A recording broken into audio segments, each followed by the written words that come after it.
Snooze time over.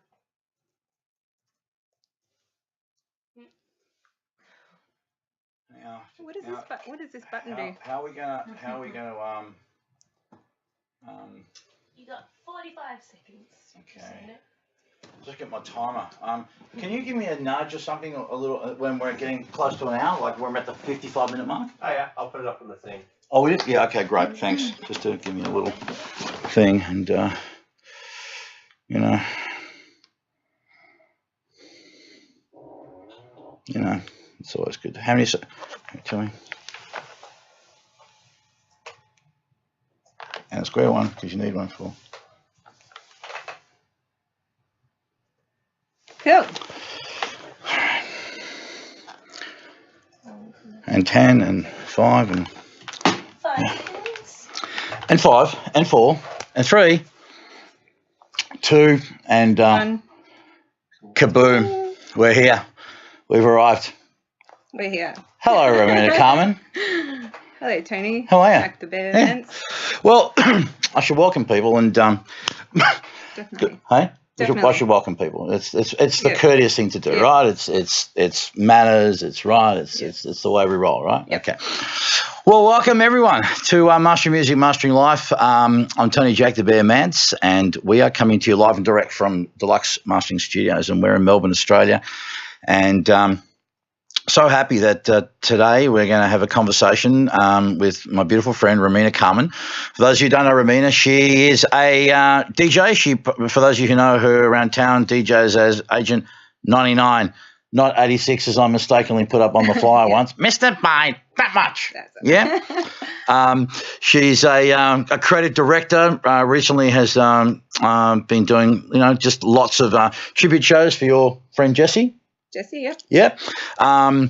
And she's a very, very smart woman who is involved in human dynamics, and she'll tell us more about that. So, so Romina's on. We're going to have her on the panel. For those of you who are unaware, we're having our mental health summit happening at the Croxton Park Hotel on the 25th of March.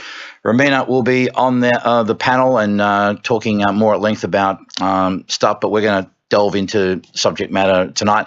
And I want to say special thanks to the Farnham boys at the Cave in Abbotsford, who have been very generous in helping us to keep this podcast on the airwaves. So without further ado, Romina Carmen, hello. Hello. Good to see you. Thanks for having me, Tony. Always a pleasure to have you. Thanks. Yeah. Poor How are Romina. you? I'm great. Poor Romina was, when I invited you on, you were just a little freaked out, weren't you? Yeah. A little bit freaked out. And I said, look, it's just, think of it like one of our conversations when we talk shit on the phone. It's just, which happens quite often. it's, exactly. And that's all it's going to be. So pretty much. So why don't you just, for the benefit of those who don't know you or of you, just a little bit about your background and a little bit about your music career and how you've, sort of gone through your pathway to where you are today, working with human dynamics and, getting really deep into, human psyche, mental health stuff, addiction stuff, and the general cerebral shit, that you've been dedicating a lot of your time and effort into, and that we want to explore a little bit tonight. Yeah, cool. Yeah.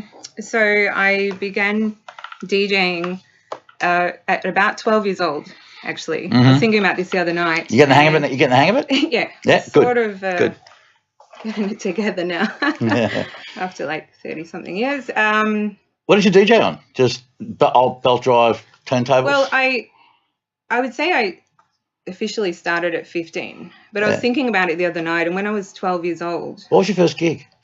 Do you remember the first time you actually played out? Yeah. I'll tell you about that. Yeah. But my very first gig was inside in my bedroom when we had a family function. Yeah. And we used to have all the rellos over all the time. And I set up my little bedroom as a disco. And I put cellophane over the lamps, made pin spots. Yeah. And I just had 2 ghetto blasters. And I wasn't mixing.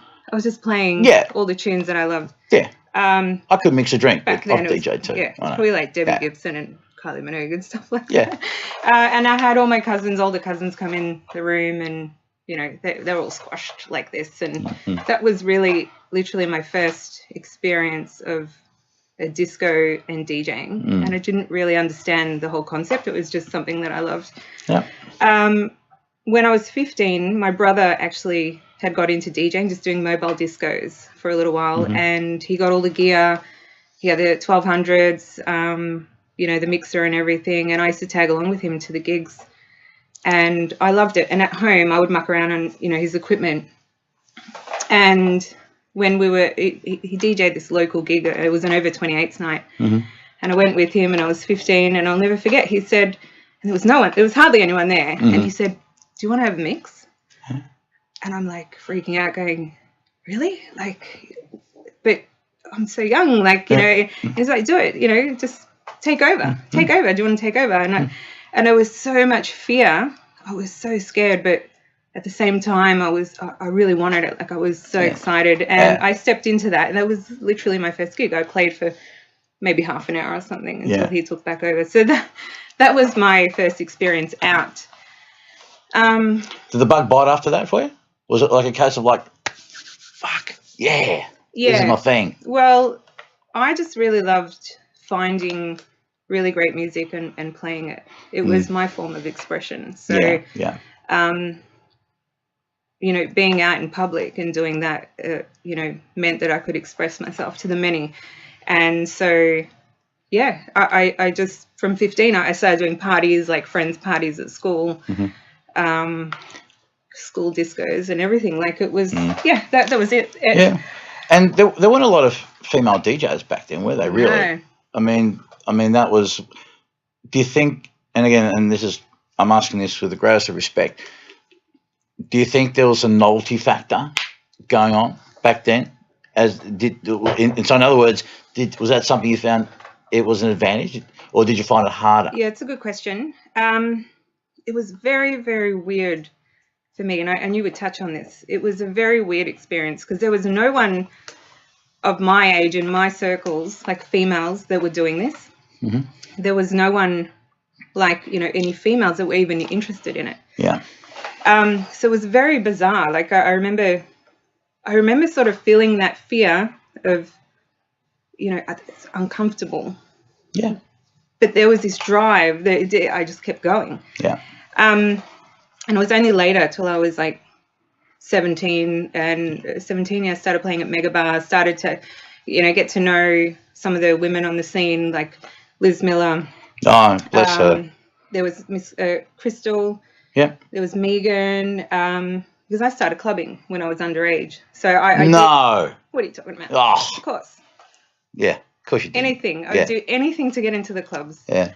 Yeah. Well, not anything, but I would fake ID, we'd find older people, to get us into the clubs, not ask questions at the door. Yeah, like we me and a few friends, we want to go hear the cool shit. Yeah, totally. That wasn't being played at the blue light discos. No. Yeah. Or radio or anything like that. Oh, exactly. You couldn't hear that on radio. So, I knew that there was a few women on the scene, and that was good. That inspired me, but there wasn't many. There wasn't many at all, and especially on the party circuit. So I started DJing at Mega Bar. That was sort of around 17, 18. I had a lot of parties and a lot of gigs at Mega Bar, including the recoveries. Yep. And there wasn't many girls, and it was, so it was sort of that, again, like I was inspired and I just had this drive to do it. But there was an uncomfortableness that went along with it, and I think no one escapes that when they're doing what they love. Yeah. It's that stepping into that fear. But I don't know. I don't know that I ever had a thought of, I did actually have thoughts of, because a lot of people did used to stare. It was uncommon to see a female DJ. Yeah. And I used to get a lot of people looking. Sometimes you don't know what they're thinking. Some people would come up to me and say, oh, it's good to see a female behind the decks. Yeah. If I had $1 for every time I heard that. Yeah. And other looks from people that, and you kind of know, okay, well, they obviously haven't seen, so it's obviously a bit of a novelty. They haven't seen this kind of thing before. But yeah, it was a bit confronting, but you just focus on the job. For me, it was just about, mixing, getting the tunes right, keeping the floor going, and the end result of a good night. Did you ever evolve into the sphere of production? Because that's obviously for many years now the natural evolution for a lot of DJs. In fact, almost it's prerequisite in many ways. I mean, I don't necessarily think you need to have that behind you, but that's another conversation for another day. But have you ventured into that at all? Yeah, I have. I've dabbled in it here and there, and I have projects that I want to work on coming up, but I've nothing, ask any creative person, there's always projects that are unfinished, and that's definitely one area that I've dabbled in. I have a lot of ideas that I want to put together, and that's definitely coming up, I think, for me. Yeah, 100%. Yeah. It's interesting because that's how I met you, right? I met you at Phil Kay's slow motion back in the day. Yeah. And so I met you and knew you as a DJ, and we just started chatting, and then somehow a conversation went into stuff that got a little bit deeper. Doesn't sound like me. Well, yeah, well, it did, and so we went from, music stuff, and then it just got into more about, some personal development stuff and consciousness, and it was really cool. And then, and that conversation's kind of never really ended, and you've sort of really delved into it, So, and that's why you're here, and so it's interesting that, going out to a club one night, meeting a DJ, and then all of a sudden, it's like, oh, there's more dimensions here going on, So in terms of, tell us about human dynamics, because we put up on the socials, part of it was, you're a creative director because you dabbled in not DJing, but obviously you've done some video work, you work in documentary, I think you take photographs, but tell us about human dynamics, because I'm intrigued by that term, and what does that entail for you? Well, I think from very young, I was always sort of interested in, why things are the way they are. I had a bit of a void, I guess you could say, where I didn't understand a lot of things. I didn't understand my own emotions, why people, had different behaviors, and why one person hated you, someone else liked you, why things went on in the world. And so I always had that interest in sort of wisdom and understanding, human behavior, I guess. But I didn't really know what that was back then, and the education system didn't tend to nurture those kind of, and that's a whole other topic. But I found they didn't nurture. Now looking back, I can see they don't nurture the philosophers, the thinkers, the visionaries. I don't know so much about now, but even the artists. There's too many boxes, like that everyone has to sort of fit into, and I felt like I didn't really fit in at all. So I always had that inquisitive mind, and it always, especially in my 20s, I actually started having a lot of health problems and symptoms, which I was going to the doctors and specialists for, and they could not give me an answer to what was going on. Yeah. That must have been frustrating. Yeah. I think a lot of people just accept that. And I don't know. I'm just like, I had, two of the main things I had was panic attacks that when they started to occur were really, really frightening. And I thought I was going to die. I thought I was going to lose my mind. It was so scary. Went to the doctor, and, she checked me out and said, I'm going to give you Valium just to take if you need it in emergency. Yeah. And I think, if you want to, we can put you on antidepressants. I'm like, what? I didn't feel depressed at the time. And she said, if you go on them, it's going to take you a while to get off them. And I'm like, I don't think I want to do that, but I'll just take the Valium just in case, because I know those moments of feeling those panic attacks was really fucking scary. Yeah. And I did not understand what was happening to me. Yeah. I did not understand. Did you remember what triggered them? The very first time it happened, I was home, and I would have been maybe 25, 24, something like that. So I'm 41 now. So, you know, however long ago that was, 15, 16 years ago. Probably a bit earlier, actually. And I was home. I wasn't doing too much. And I think, you know, I haven't explored it all that much, but I wasn't, I think I was DJing at the time, like on the weekends. Right. But the rest of my life, I was just kind of kicking back. Yeah. And I didn't really know what I was doing, what I was, you know, I was a bit lost, you could say. Apart from the DJing, like, you know, every other time I was like, whatever. Bang, panic attack came on. And I seriously thought I was going to die. Yeah. I did not fucking even feel it as I talk about it. Anyway, long story short, you know, had a lot of support at the time from friends and stuff like that. Managed to, you know, reduce it over time. Mm-hmm. But then, you know, other things came up later on in life, like vertigo. I started getting vertigo. And that's even, for me, it was worse. Just standing on terra firma and you'd get the dizzies. Yeah. It's like you're on the gravitron. Right. And the whole fucking earth is spinning. Yeah. And you have no control. So this was happening on and off, and that time I was going to specialists, I was having MRIs, and I'm getting back to your question here about the human dynamics. Good. Yeah. You know, lots of scans, lots of research, did lots of reading, MRIs on the brain, on the spine. I'd had a spine injury when I was younger, and we thought it was that, wasn't that. Well, you know, some doctors said, yeah, it could be that. I'm like, I don't want a fucking could. I want... What is it? I want, what the fuck is this shit? Yeah. Anyway, the MRIs didn't show anything. There was no physical problem.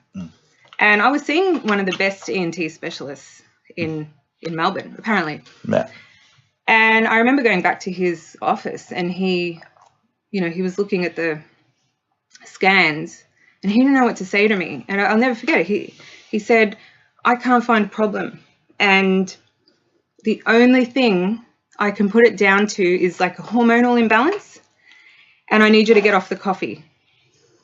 And I'm like, right. How did you? You're Italian. How the fuck are you supposed to get off coffee? I actually drank more coffee after that. Jesus Christ. That's a death sentence right there.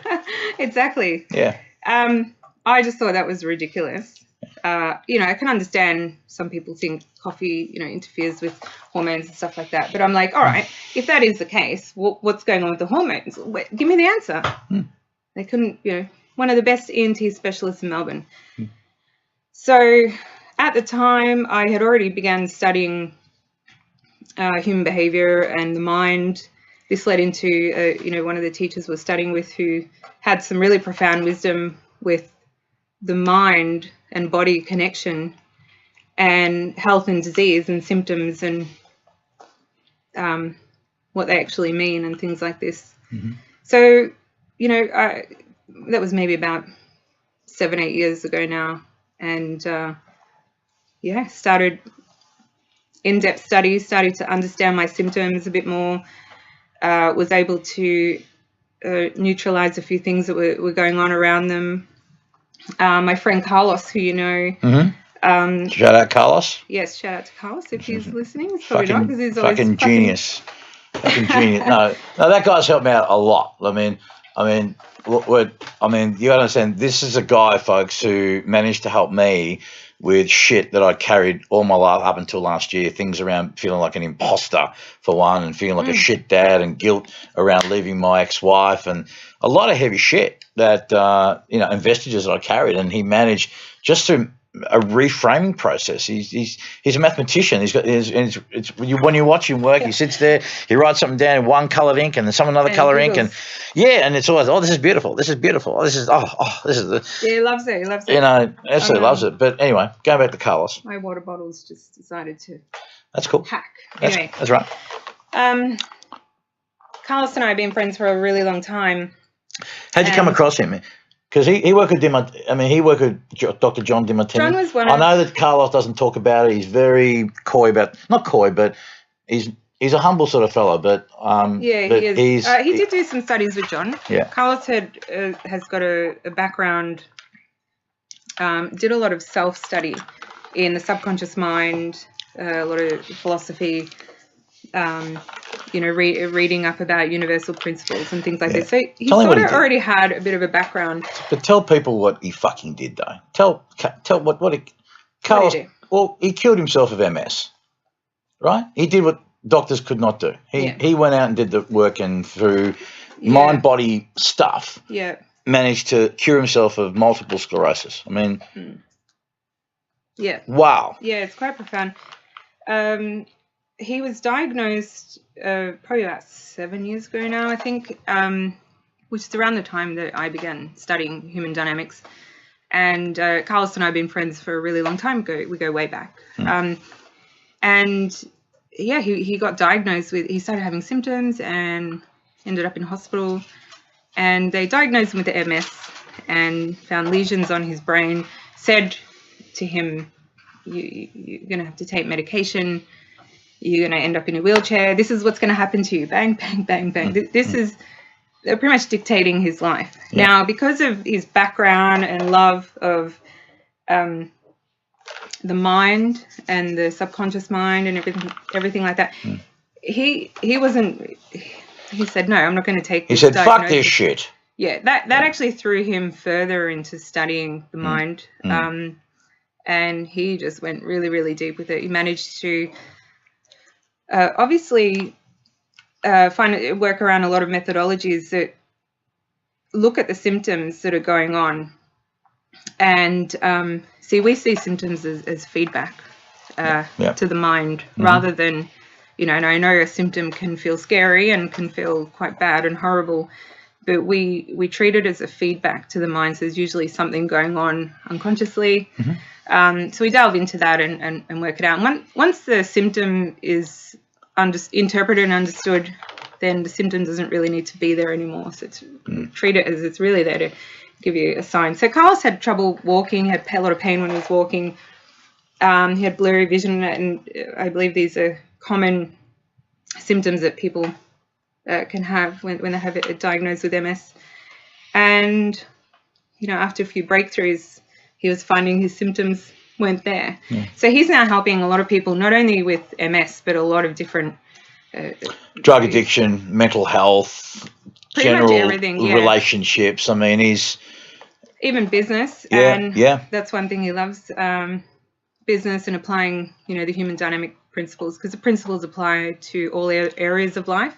Symptoms come in the form of all areas of life. You can have symptoms in your relationship. You can have symptoms in your business, in your physiology, in your mind.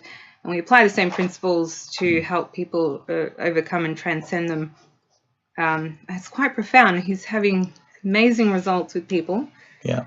And you've experienced it. Oh, without doubt. It's interesting because for a lot of stuff that Carlos helped me with, I mean, there was a time, even just talking about it now, I just talk about it like it's, something that it's like, last week I went and played the dog in the park. Do you know what I mean? It's that I'm just so nonchalant about it. Yeah. There's no trigger. There's no anxiety around it. There's nothing. I can just talk about it just like a part of a story I'm telling, and that's it.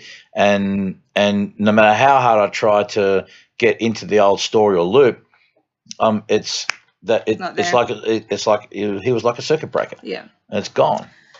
I think with a lot of these things that obviously you would have touched on with him, anything we have emotion around or guilt around, shame, resentment, infatuation, things like this, we're seeing events, we're seeing only half the equation of an event or a person or something like this.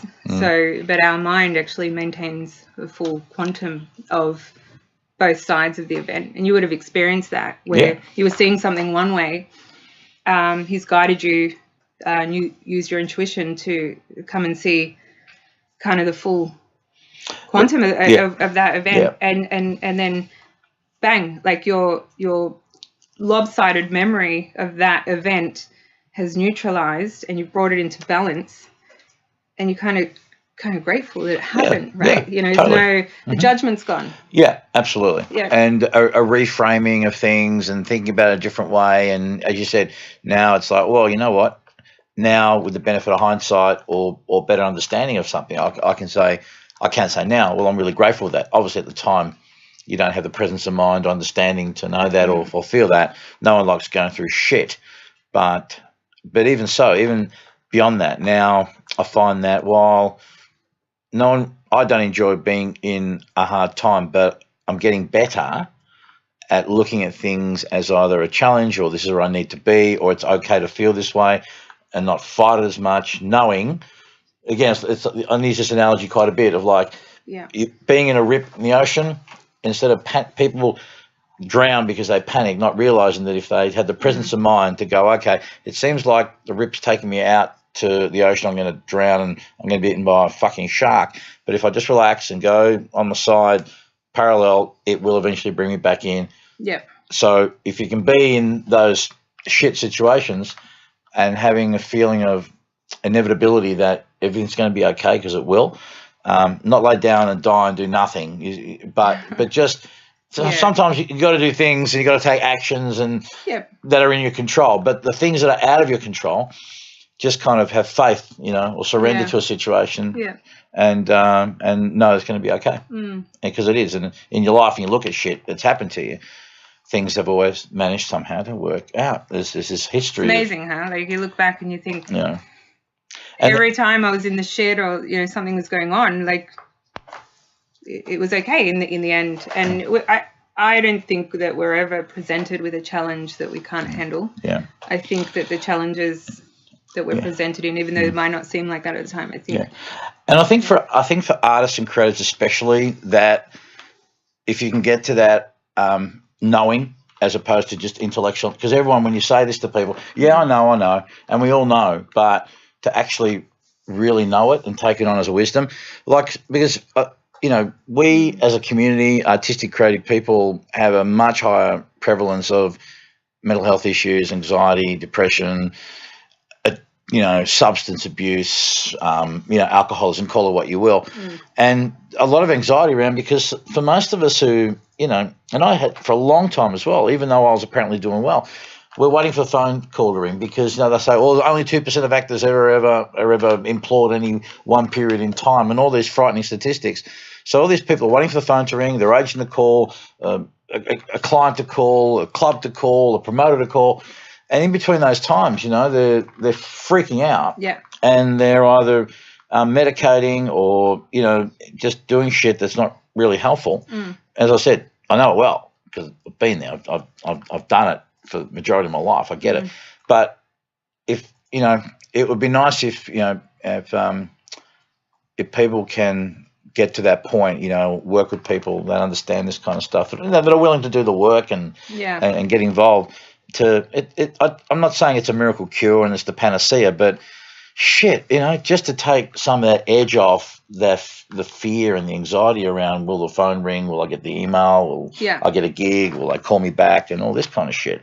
Just make life just a little bit easier, I think, I know for me that it's been crucial to understand what these symptoms, why they're happening, why they're coming up, whether it's anxiety or, feeling like you need to, go and consume something, it doesn't matter what it is. For me, it's been important to understand, that it's a feedback, and it's a feedback to me to work out, what's going on. The one thing that we do when we work with people is we remove the judgment, because a lot of what we see is that a lot of symptoms and things keep perpetuating in someone's life when they're judging themselves for either doing that. We've got a question, have we? Yeah, hang on, just finish your point and we'll get the question. By the way, if you do have any questions in the chat, for those of you who are there, please drop them in and we'll do our best to get to them. But finish what you're saying and we'll get to it. Yeah, so there's a judgment, so perhaps they're feeling anxious, and they're feeling anxious in all those gaps that you sort of mentioned, or they're going to one of their addictions and, consuming stuff or whatever, and then they're beating themselves up for doing that, and it just becomes this cycle self-judgment, continuing to do it. And it's like, why do I keep doing this? And then beating themselves up and then keep doing it. And so the judgment itself of judging yourself for doing that is the first thing we remove, because I'm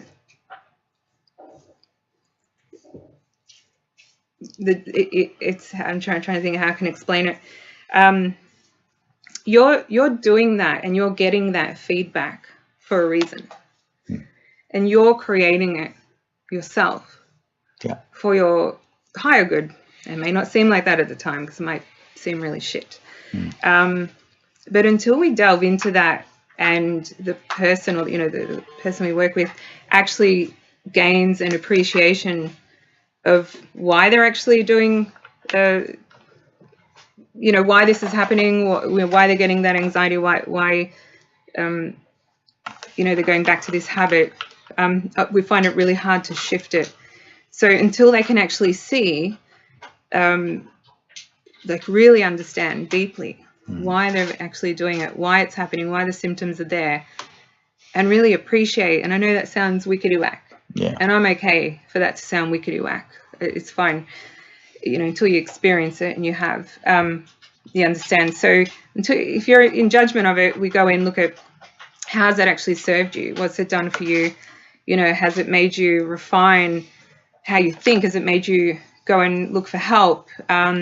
Made you restructure your life? Like, what's the feedback going on? The addictions, this is a big one. How has the addiction served you? What is it giving you? So with addictions, it's never the substance. Yeah. It's never the form or, what they're doing. It's the subdiction, we call it. It's what they're getting out of it. Yeah. And it's different for everyone. But sometimes, and I know with a lot of addicts, they'll continue to do it and judge themselves, continue to do it, judge themselves, right? Yeah. And other people judge them too. So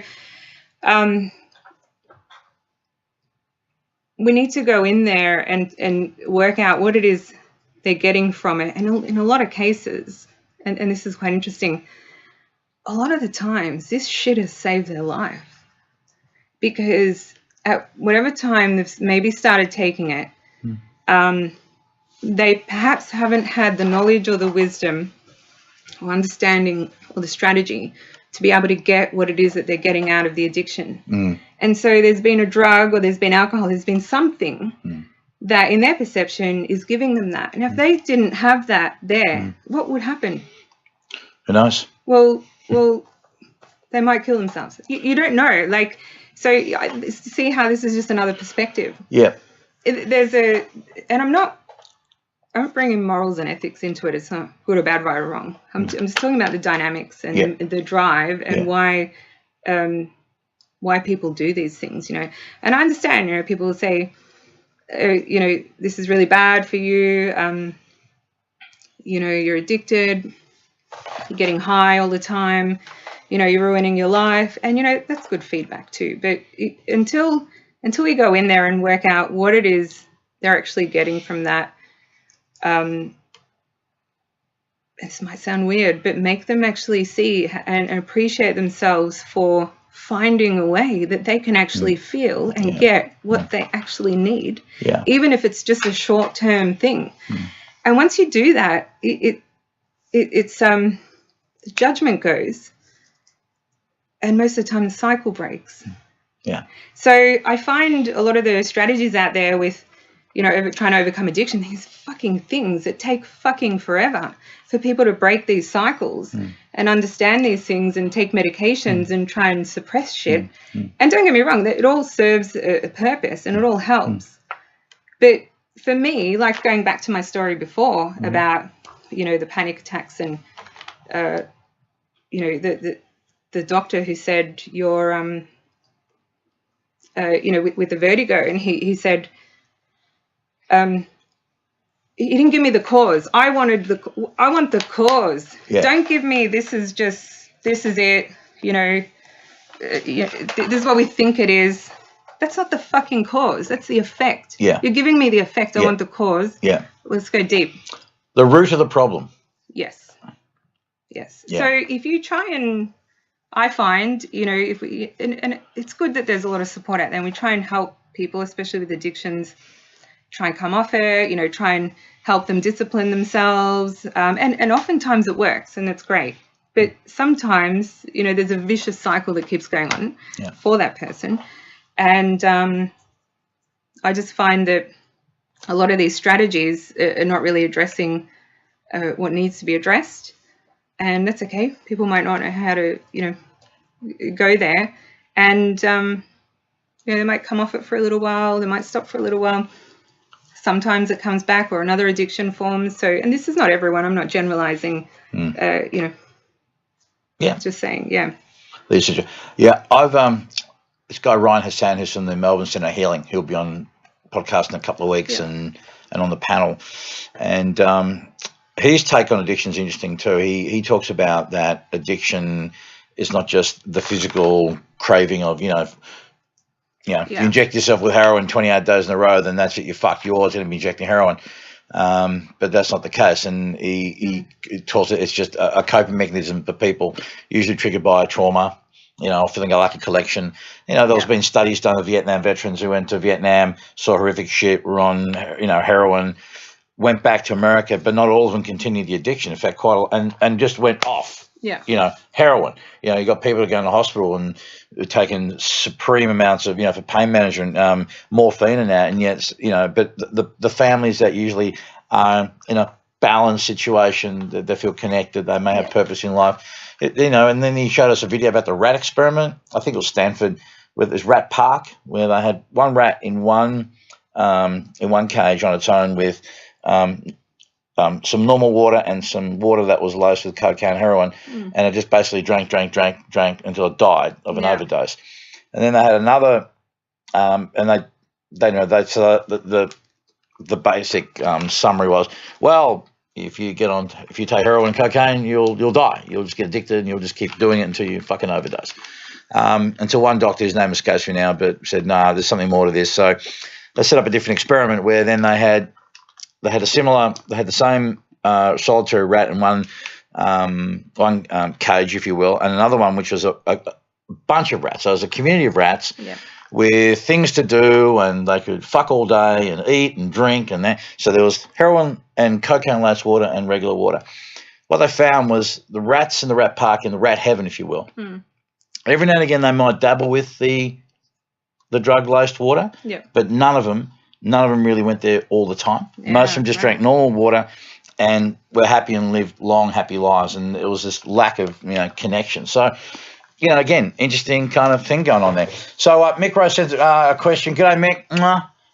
Do you use hypnosis or meditation to bring control into your life? And I'm assuming he's directing a question to you.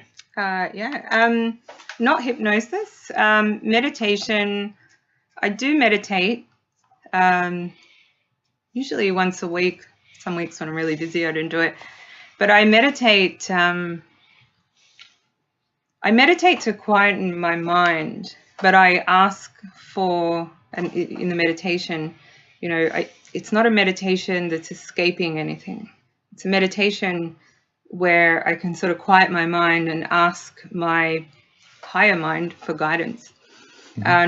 Not really a prayer, just, I sort of try and connect to my intuition and my mind for guidance. And I want to touch on some of this a bit later, because I find that when you are sitting quite still and you have visions that come to you, I get this a lot in yoga, actually, yin yoga.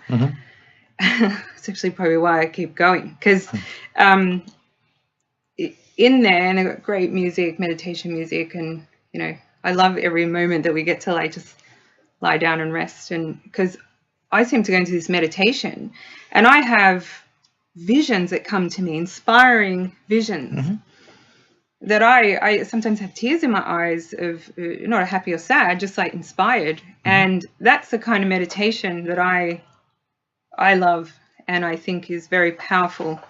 The meditation is not to escape things. It's just more for asking for that direction, and usually for me it comes in forms of visions, and I know I'm to sort of act on that.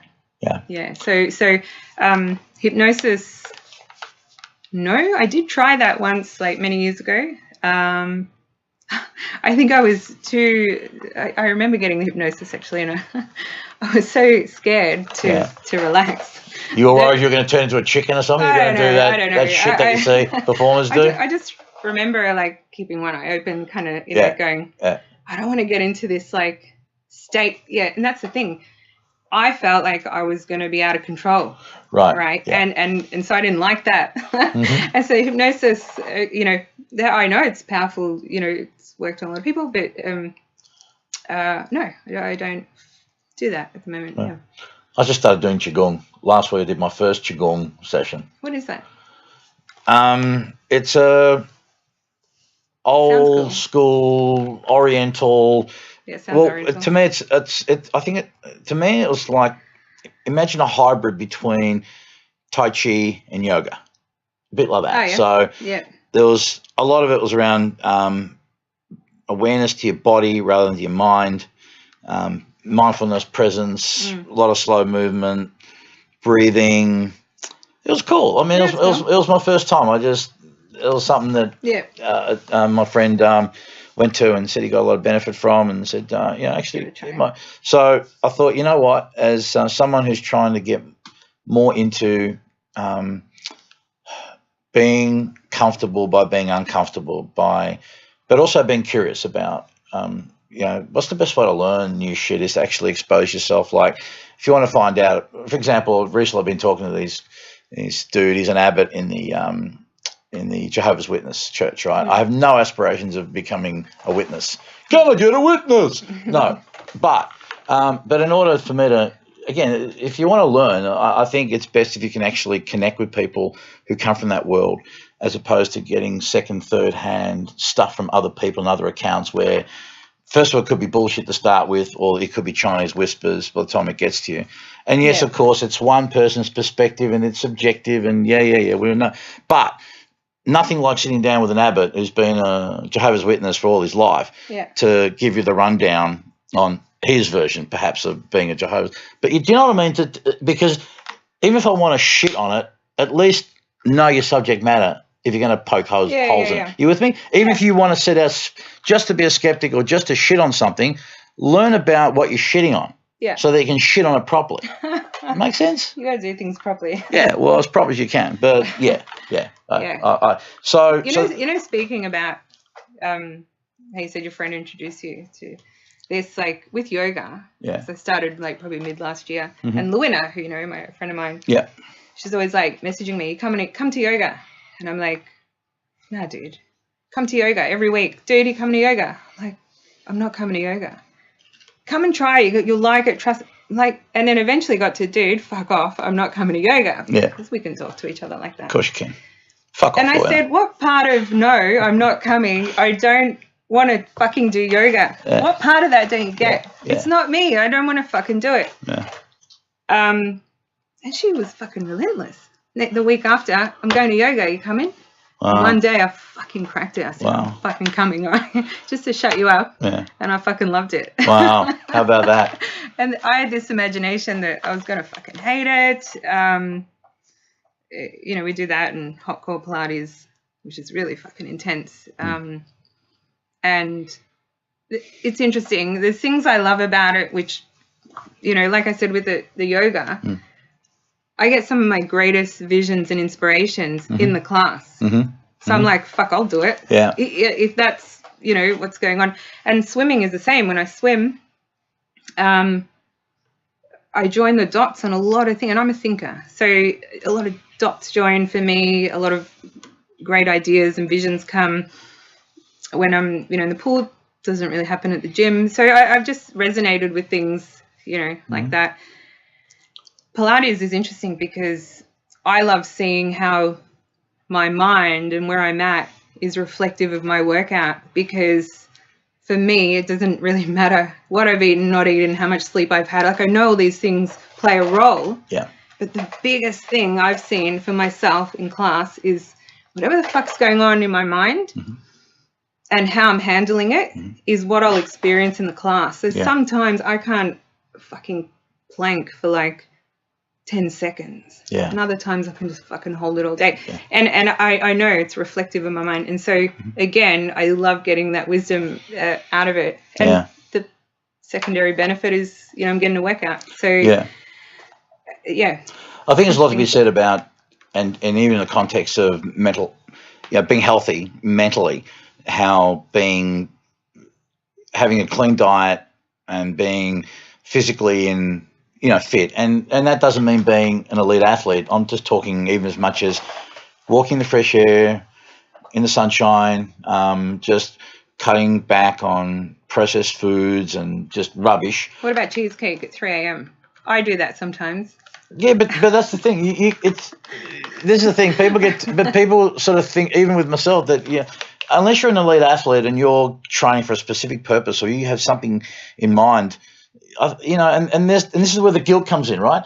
There's more harm in feeling guilty. I mean, why is it some people that are fat fucks, and they're probably healthier actually than people that are thin, because they're freaking out over there's one ingredient in the salad dressing that they're not supposed to be having, and they're going to be peaking like bitches over that, as opposed to someone who's going to be fag in one hand, cheesecake in the other, zero fucks given. It's not healthy. I'm not saying it's great, but the lack of guilt around it, and so every now and again to enjoy something because you can. It's fine. Just do things sometimes for the reason my dog licks his balls because he fucking can. Yeah. And you're good. My cat licks his balls. But I just wanted to touch on that actually with the eating well and all this shit. Yeah. Balanced life. Yeah. Blah blah blah. Yeah. For me, and I'll talk about my experience. Whenever this was a bit messed up and I tried to do the exercise and eat well and all these things, it didn't fucking work for me. Yeah. Until I became, focused on what I wanted to do, started to structure my life with, the projects I want to work on and really just work and start working towards the things that I love and creating and solving problems for businesses and things like this. When you're operating in that mode and you're utilizing, it's a self-worth thing, right? And the self-appreciation, that realizing what you have to offer, what you love to do, and you become congruent with what you love and the service you can give to others. And that's where it starts for me. And any health starts there. Mm-hmm. Everything else. So when you're in that state and you're working towards things, you're achieving things, you're focused, and everyone knows this. Like you get energy. You wake up earlier. Like it just happens. Like you want to go for a walk. Yeah. You want to start the gym. Yeah. You want to say, actually, I don't feel like KFC tonight. I think I'm gonna bake some fish. This shit happens automatically when you're on your path, on your inspired path of what you want to work on, what you want to work towards, and that's not easy either. It's challenge and support all the way. Yeah. But it's congruent, and when you don't have that congruency and you're confused, all that other shit can mean nothing. Yeah. And I know I've started gym and I've done all these things in the past. Tried to relax and try to eat well and whatever, but deep down, I wasn't happy here. Yeah. So all of that, I would just fall off the bandwagon. So for me, this is just another perspective. It doesn't start there. It can for some, but for me, it started with really getting aligned with what I love. Yeah, creating the new normal for yourself. Yeah. So they say the change takes an instant, but a habit takes a little bit longer. Yeah.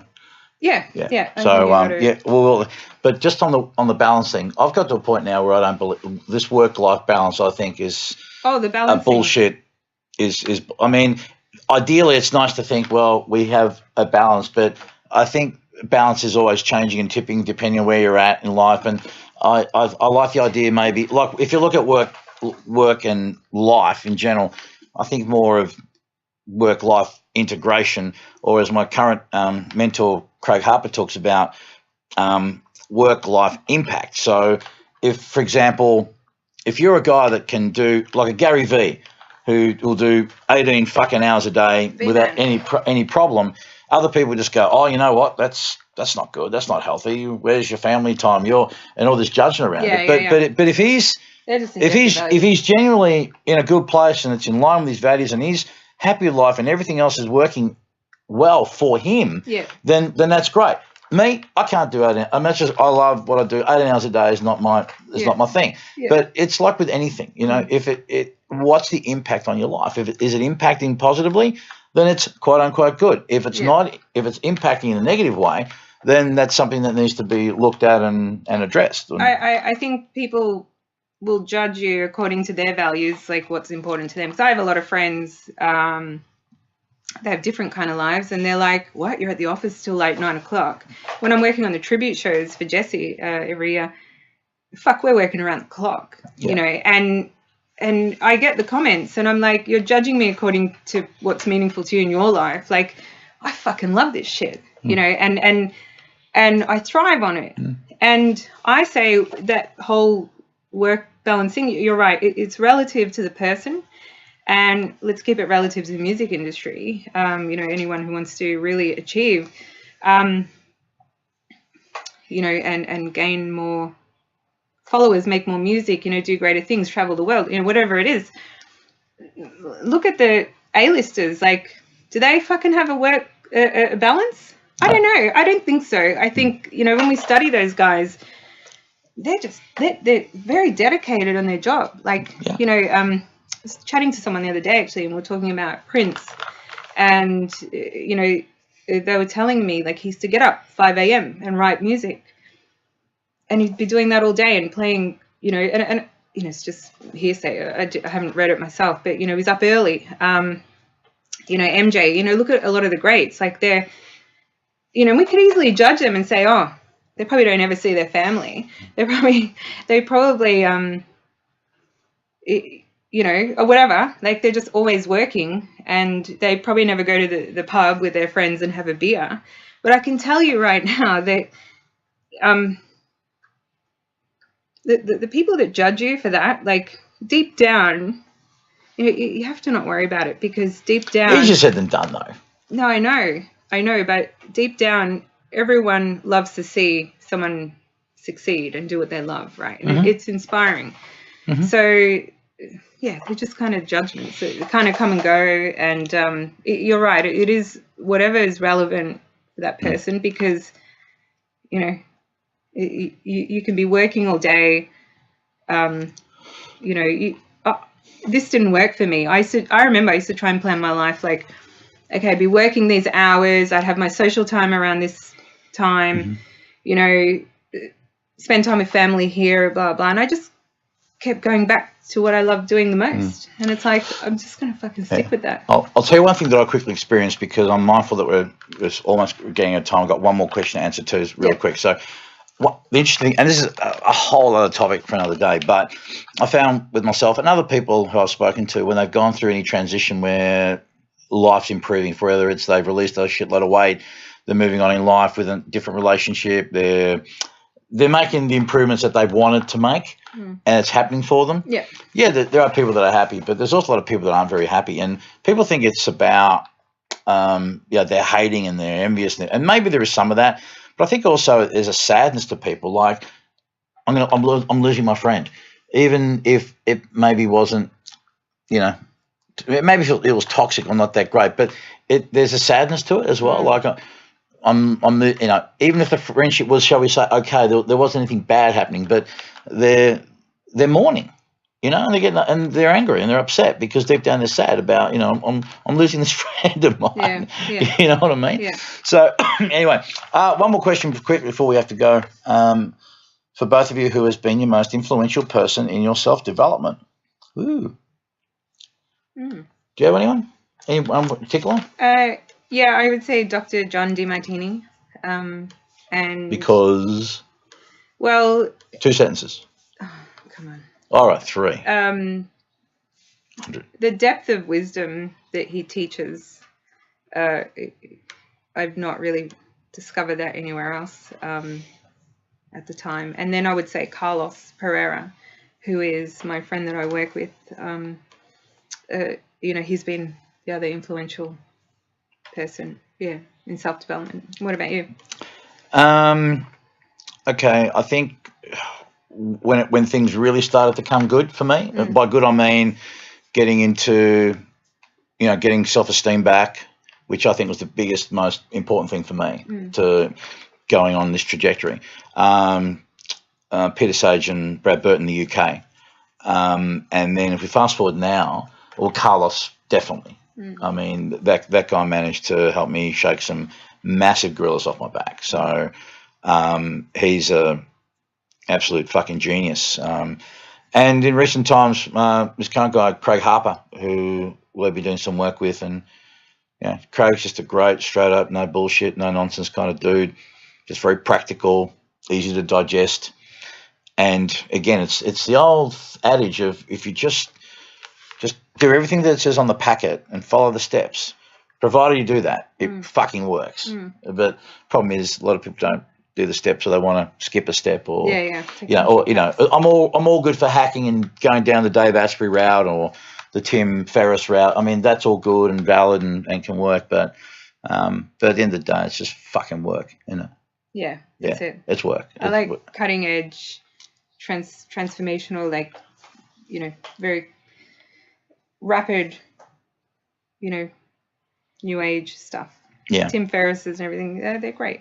But it's, we love the stuff that helps us get in there, work it out, shift some, big numbers and get out again. That's what I love about the work that we do. It's very, very rapid, and there's no mucking around, as we say. Yeah.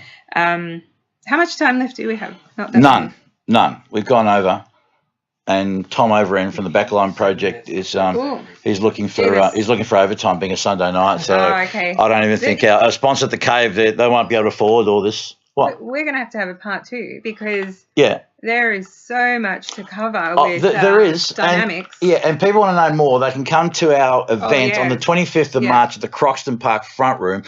And if you go to the Mastering Music, Mastering Life events section of our page, there's a link. All we're asking for is a gold coin donation, and that way, because I think most of the people that will benefit probably don't have a lot of money. So this is why I'm doing a mastering drive to raise funds so I can pay people on the day, because I believe in this shit so much, Romina, Carmen. And again, I'm not here to save the world, but if we can help a few people out, I think we've done a good thing. Yeah, definitely. Yeah. All right then, well, we're out of here. Hey, thanks for coming in. Thank you. So I told you, I heard something about you. Uh-oh. Yeah. Very disappointing. Okay, off cam or on cam. So, you haven't seen The Fifth Element. Yeah, no, I haven't. I haven't. She dubbed you in, and I'm like, my God. Yeah, no, I haven't. I didn't even know it existed. Listen, there's a lot. I haven't seen Spinal Tap. People look at me and go, "What? You haven't? You're in the music industry, and you haven't." I know the Spinal Tap references, but I'm just kidding. No, you're not. When I watched Katie, she prompted you about that. I thought, I laughed because it's like one of my favorite films, and I'm like, I'm going to give it to you for that. Okay, all right. Well, thank you. Consider it given. All right.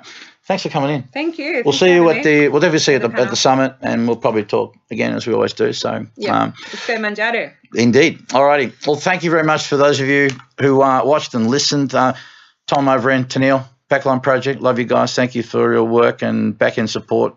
Wouldn't work without you. Tom Beard as well, my boy, takes care of my social media and all the other stuff. And also to the Cave. Thank you to the Cave, Abbotsford in Melbourne. So for those of you guys who are looking for great rehearsal space, great venue, if you want to, have some gigs, functions, a whole lot, they do it down there. It's a cool venue. Go check them out. Thank you very much to the boys down there. And once again, thanks to you guys. I'm out of here. Yeah. Love you fucks. As always say, please be nice to each other. But more importantly, be nice to yourselves. We are Gonski. Ciao for now. Ciao.